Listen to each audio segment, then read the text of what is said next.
All right, so today we're taking a look at the Ridgid Fuego one-handed reciprocating saw. So let's go ahead and get into it. This is the bag that it comes in, nice heavy-duty bag for the saw. Open it up here, boom, here we have the saw. So along with the saw, now I've used this, I've had this for a few years now, so it's not brand new out of the box. It's definitely put some work in. I'm gonna tell you why I got it here in a second. Also, just a paper showing you, Ridgid's other products. And something I want to point out with this right here as well. This is very important, guys. So this is the Ridgid, this is the lifetime service agreement that they give you. You get free parts, free service for life. Again, this is free parts for life. The actual saw has a 90-day money back guarantee, right? And you have to activate this lifetime service agreement within 90 days of purchase. And it also has a limited 3-year warranty on the saw itself. Right, so now obviously with parts, if something goes out on it or whatever, you can get that part, and if you know how to replace it, you can do it yourself, or pay to do it or what have you. But hopefully you won't have to get to that point. But I just wanted to share this with you. You also get a blade in here as well. This blade comes with it. So the reason I got this saw was my wife and I in our basement. I think we've had this 3 years now. So when we bought our home 4 years ago, one of the things we had in our basement area, we had a old school bookshelf, huge wooden bookshelf. And it was one of the old school ones, meaning like nothing came out. The shelves were locked in, everything was put together, and it was thick wood. So trying to move it out when we decided to get rid of it, we couldn't really break it down without literally to get it out of our basement. It's just the angle going out of our basement door was on. It wasn't working with our stairs and all of that. So make a long story short, we got this saw and literally broke that thing down with this saw right here. Hit it from the joints, sawed everything apart, broke it down in sections, and literally within a short amount of time, we had it out of our house. So this works great. That was the reason we got it. So for projects around the house, things like that, I think is great. Obviously, you can one hand holding here, you can use it with. A couple of things about it. That has the orbital feature. Okay, the orbital feature, guys, where instead of just the back and forth sawing, the orbital feature is going to give you that like a circular elliptical sawing cutting motion as well. So it's going to cut things more aggressively and faster too. So you connect the blade, guys. It's just a quick fast change motion here. So taking this is the blade that comes with it. Just showing you guys what it looks like here. Let me move this bag out of the way now. So all you can do it with one hand or two, but you see the part right here, you just literally turn that open,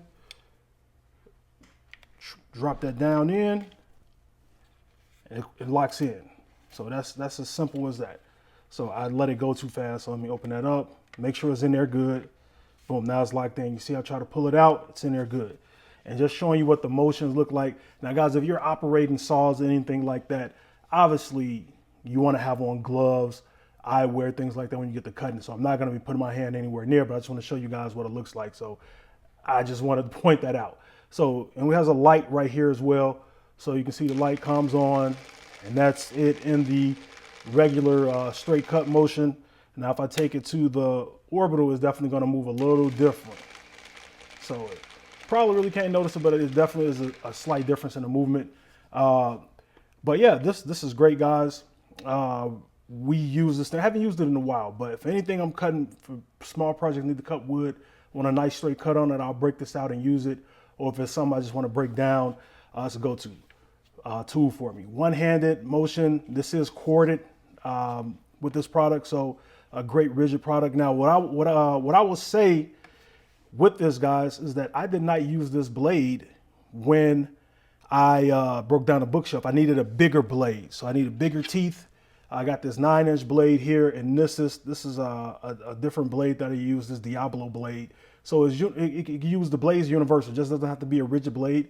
You can use any type of blade that you want to put in here. So this is what I use. What I want to do now is just show you guys an example. I want to cut some wood with it to let's see how this cutting motion looks using it. We're back. So using the saw, one thing I will tell you guys when using this, right?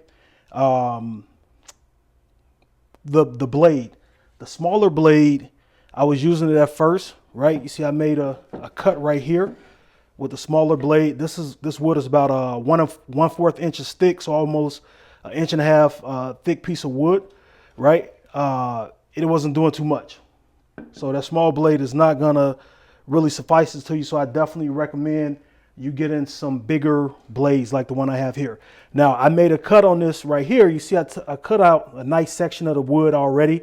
And I would say if you want a nice cleaner cut, don't use the orbital feature.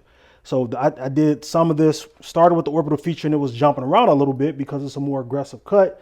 And then I changed it to the straight feature with the orbital feature off, and I got a nice smoother cut. So I'm just gonna go ahead and make a couple of cuts here with the smooth feature to let you guys see it in action. So all right, let's go ahead and make some cuts here. Also, another thing I'll tell you guys, be careful when you're changing out blades. Obviously you wanna have gloves on, but if you're using the blade, don't touch with your bare hands after cutting because the metal is gonna be hot from the power. And the amps on this is 120, it's a 4 amp and it gets 120 volts. I will tell you that as well. All right, so let's go ahead and finish cutting this piece and then we'll do a little more cutting right here. Hold this real quick.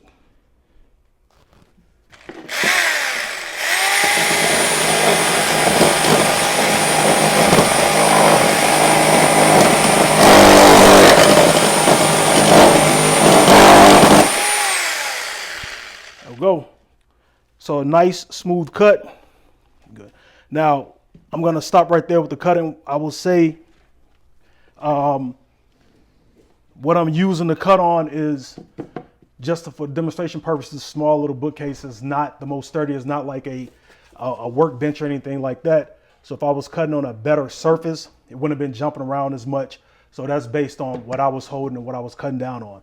Smoother surface, I've been able to cut through that even better. But if you look at the wood, it still gave me a nice smooth cut using this. So if you've been looking at this Ridgid saw, it's definitely something I would say you want to check out. It's a good product. Like I said, I broke down literally an entire bookshelf that was about 1.5 inches almost thick wood like this. A little thicker than this, so about this thickness. This is 1.25 inch thick wood. So guys, with that being said, I hope you got some value from this video if you're looking at the Ridgid orbital saw.